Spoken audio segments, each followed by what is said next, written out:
Okay, when we sit here and we're working with the following games, these are the things we need to be able to do. The first one that we have is a puzzle. This is a 9-piece puzzle, but it will have, because it's a cube, it will have different puzzles on each specific section. So we'll have a list of the different puzzles that the kids can go and do. It's just about throwing them out and then getting the kids to work out which is the different section, and then they can build a puzzle for themselves. They need to be able to build each one of the puzzles.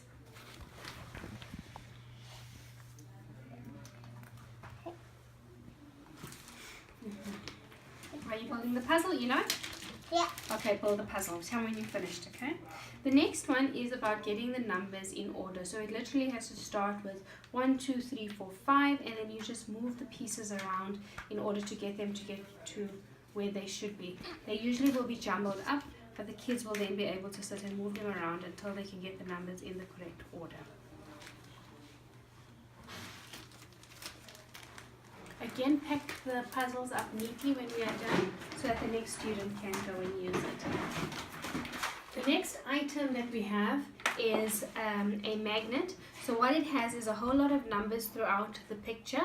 You need to be able to ask a child to firstly identify the different numbers, and then you're going to ask them to take this particular end of the magnet and then pull a specific one, and then they must be able to put the number of items into that particular one, but they must treat it like a maze as well, where they're going to sit and get it to move all around in order to get the correct number of beads in the correct number that is there as well.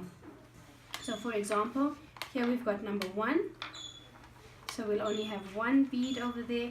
Here we'll have number 3, and then we'll get number 3 there. They must be able to identify that this is a dinosaur, and you can even ask them the different colors that they have. Because there are 2 items, you can have 2 students working with this at the same time. The light on. The light is still on. We'll wait for you to get off. Yes. Okay. So we do have the dinosaur and we have the ladybug with the same concept. Next, we have the puzzle pieces.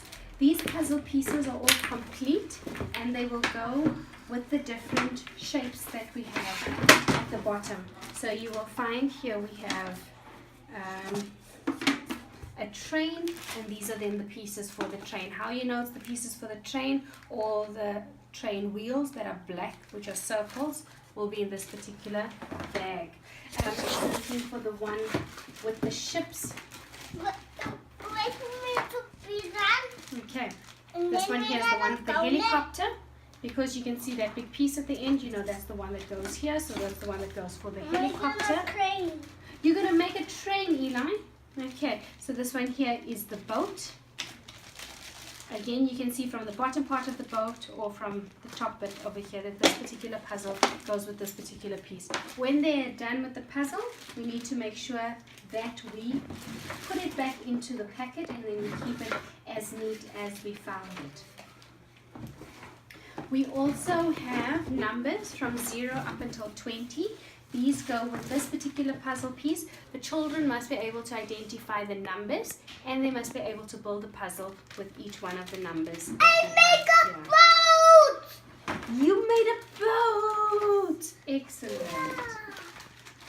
The next one we have is a puzzle for the smaller children, especially Eli's age. So here we'll have, say for example, a chicken with the different pieces, and then they will be able to build it. Let me see your boat that you're building, Eli. Okay. The students, especially the ones that are in grade 2, 3, and 4, need to know all the different provinces that exist. So we have a map of South Africa and some of its neighboring countries, and then each one of the pieces that go into it. We must be able to also identify what the biggest towns are in each one of those areas. So for example, in the Free State, we've got Bloemfontein. In KwaZulu-Natal, we have... it goes on! Yes, it goes on. In KwaZulu-Natal, we've got Pietermaritzburg.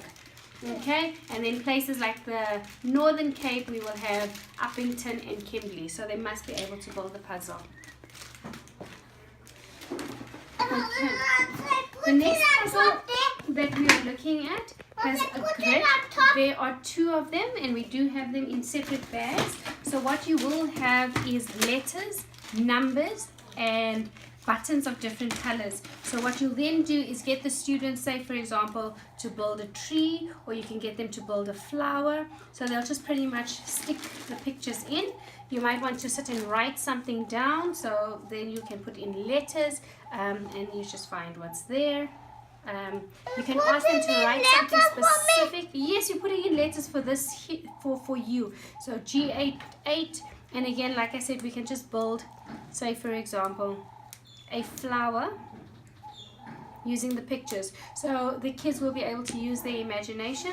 They can use different colors, and then it will create different activities, and then you just pull them off when they're done.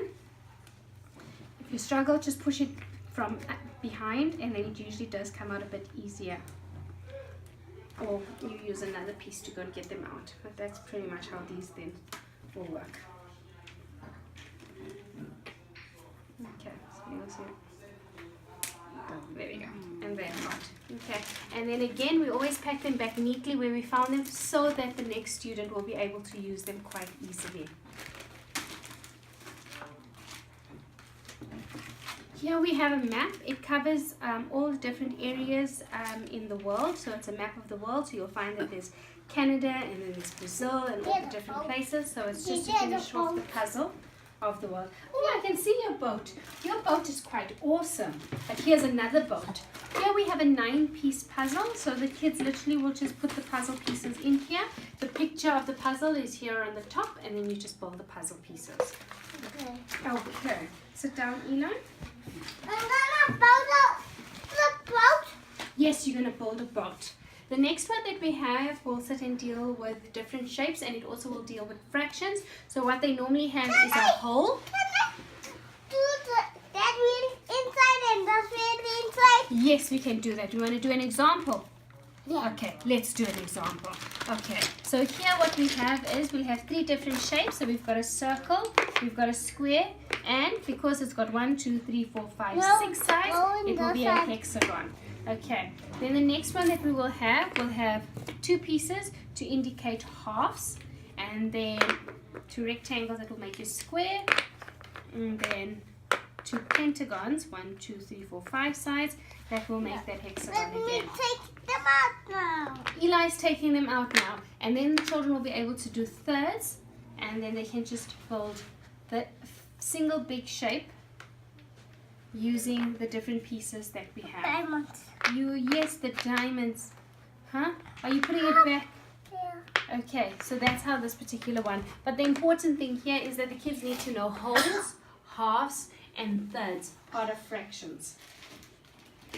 We do have another puzzle, and this puzzle is a puzzle of a motorbike. Again, we will just keep the pieces in a separate packet, and then you will do the puzzle.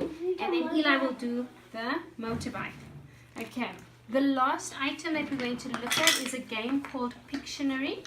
So essentially what's going to happen here is that you would be required to explain what you're reading using pictures. So you can use different kind of pictures to explain something. So something like headphones or planes or trains, and then you just will use the pictures in order to try and draw what it is that's on the card. You know, like the sun is shining or there's clouds, and then if your team member can identify the word, you will get points. But that's Pictionary.